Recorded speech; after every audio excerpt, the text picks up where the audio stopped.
tayo ng, ngayon merong metformin for your diabetes. No?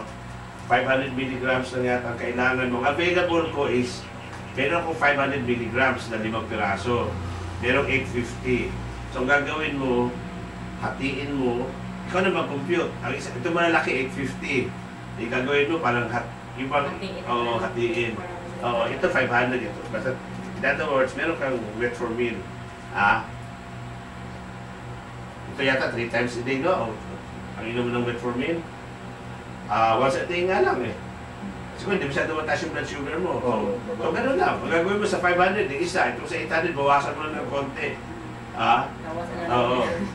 So, once a day nga lang eh. No? So, tatak mo ito ng 2 linggo. And the last is simvastatin, which is for your cholesterol. Simvastatin. Ito. No? Ang nakalagay sa simvastatin mo is 40. No? Ito maliliit, 40. Ito malalaki, 80. Anong gagawin sa malaki? See? Napakaswerte. Yun lang ang kwarto. Lalo ko silang, hindi ko na-pull out. Pero meron din ako doon, sa dami ng gamot kong stocks. Anyways, as I've said, mura lang Lanoxin. No? Simvastatin 40. Ang maliit 40, yung malaki 80. So kalahati, no? 1 tablet once a day. So lumalabas na, parang kinumpit ko to 1 month din eh. So ipareceive ko lang yan. No? Jimmy. Pagkaling ka, Jimmy, dahil ako'y, ano ba yung talk show mo pala sa radio? Anong ina-advocate niyo sa radio show ninyo? Sa ngayon po, yung... Komiso, no? Sa ngayon po, nag-endorse kami ng mga... Bigay ko na sa ito na siya. Implementing po. Mga alternative medicine. Ano to? Okay ba ito? Inyo sa inyo? Sa inyo lang? Kung kailangan mo. At least alam ko na history. Importante na record din sa video. Alam na natin ang kwento ng sakit. Well, Dok, gaya ngayon, Dok, hindi talaga ako okay sa dito ako ngayon. Okay, meron mo na dito, Jim, sa Juan, yung mga na-receive mong gamot. Ito, bibigyan kita ng business card ko, ng business sa foundation, no? Ngayon, meron akong binubuong parang party list, no? Ang Batang Musmus, no? In the process of registration to sa Comelec. So, meron tayong ang Batang Musmos, ang ating ina-advocate dyan, yung mga batang inosenteng may sakit at their families. Yun ang sector na gusto natin ma-represent sa Kongreso. No? Maraming mga bata na may sakit at napapabayaan dahil sa kakulangan ng serbisyo, kakulangan ng programa, kakulangan ng pondo. Sama ba yung mga kwento? Sama ba yung nasa lansangan dyan? Isama natin yan kasi may sakit yan. Ang sakit yan, medyo utak siguro. Di ba? Sakit pa rin. May mga sakit din yan, hindi nila alam. Kasi hindi pa yung mga sa lansangan, na lalo na yung mga nag-dietid ng mga rugby, kasama talaga yan. Kasi addiction yan eh. Kasi napababayaan na yata eh.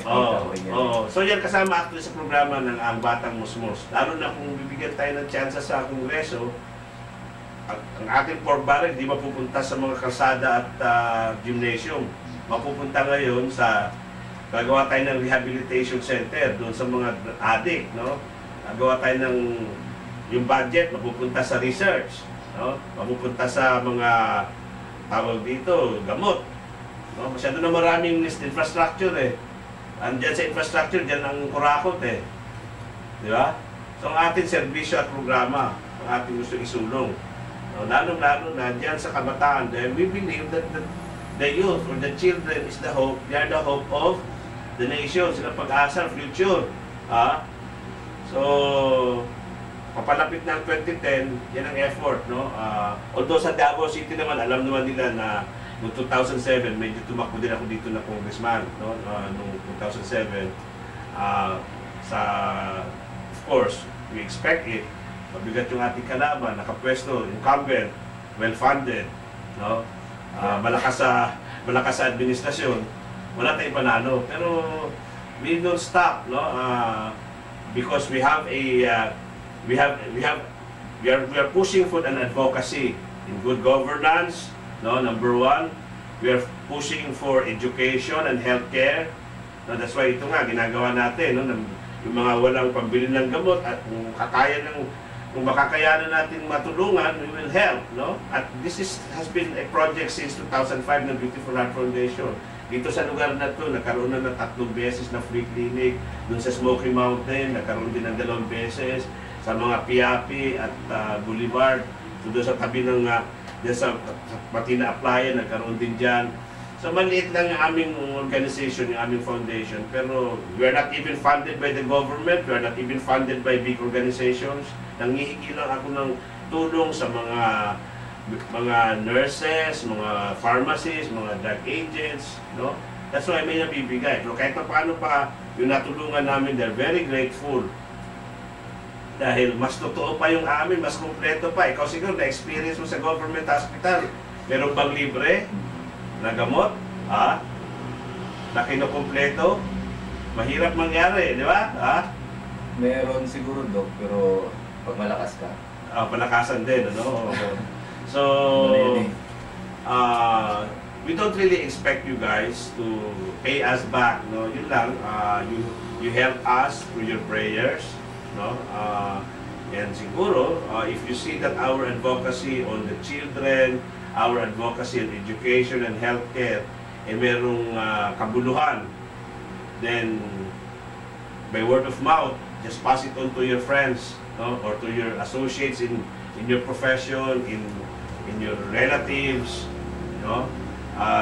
Dalawang mangyayari nito. Either itutuloy natin yung aking kandidatura sa First District, no? As a congressional candidate, or kung iwanan ko naman, ipopost natin yung party list natin na ang Batang Musmos. Both of these are good para sa akin, avenues to reach out to people. Maganda pag-usapan yun, pero para sa akin, kung First District kasi, alam mo na yun, nakaporma sila. Yeah. Actually, I am soliciting the advice of those who have real experience in politics. Dahil ako nga, ang batang musmus din ako sa politika, no? So, I am being supported in a way by my friends in the United States and in Europe, no? Ang sila din, ang analysis nila, it's better for me to position in the party list rather than makikipaglaban tayo dito sa mga but of course, hindi natin alam. Malay mo, merong magninong naman sa atin dito sa First District, no? Baka may magninong sa ating malakas na politiko dito na tulungan tayo. Pero yun nga, medyo malakas na sila, nakaporma na. Sa akin, kung walang iba, okay na yun. Pero kung i-compare natin dito, this is for the whole na siya, di ba? Kasi party na siya, no? Party list siya. Sa akin kasi, papur sa akin to kasi sa grupo ko naman, hindi ako bababa sa 2,000 members na puro parents. Oh, okay. Yeah, kasi ito, ang Batang Musmos will be the voice of the innocent children who are sick and their families and their healthcare providers. Kasi minsan, hindi na namang problema ang parents Pati healthcare providers namang problema din. Kasi alam niya ang reseta, alam niya ang gamot. Ang problema, walang supply. Di ba? Sa amin, Dok, kasi sa akin is food supplement rin. Yung mga parents nakadepende rin sa akin. Umiikot kami throughout Mindanao rin. Especially, napaka-effective ninyo. You are in the mass media, radio. Tapos nasa radio kami. Tapos yung mga pinupuntahan namin doon is members. Hindi kami nagpupunta kagaya ng iba na sana ma-affiliate natin yan sila sa ating Batang Musmos. Kasi I was in Comelec last Friday. Ang sabi is, it has to be a nationwide organization. So maglalagay tayo, 10 regions na naman ang requirement. So from region 1 up to here, meron naman din ako mga supporters from different regions. So starting this week, I'm trying to communicate with them. Now, i-set up nyo na yung branches ng Batang Musmos. Para, kasi ang deadline pa naman sa Comelec medyo bandang November pa daw. No? But, you have to start now. No? Kahit yung sister mo sa kay husband niya, they're really pushing for yung isang sister ko rin, Dok, nasa Herbal din. May members siya mga... Actually, ito sa ating Batang Musmos, since we are dealing with the sick children, lahat ng mga nasa sa herbal and yung traditional medicine. So, okay ako, mas marami kong matutulungan dito At saka sa mga members namin na nasa probinsya ngayon, kadalasan nasa probinsya kasi. At saka inisip ko rin kung sa congressional district, masyado na maraming batas sa congressional district, masyado na maraming infrastructure di ba? Pero napapabayaan talaga yung sector nito may sakit na kabataan. And of course, yung kanilang Lalo magulang. na yung nasa malayo talaga. Oo. Actually, I have already consulted also with the Muslim community. No? Meron din akong isang supporter na very active. Makagraduate na niya ng nursing. No? And he is a community worker. Ina-assure din niya ako that we will be getting support from the Muslim communities. Kasi sila yung mga na-deprive talaga ng health services and the programs of the Department of Health. Maganda na sa papel, pero sa delivery, hindi maganda. Kasi may suporta nga, tapos pakakarating sa kanila, siguro mga 1/4 o 1/8 na lang sa full support na And ako, in my mind, there's a lot of mga novel bills na pwede kong sponsoran later on. No? Along the line of health pa rin, it's too premature to be discussing it now, right now. These are very good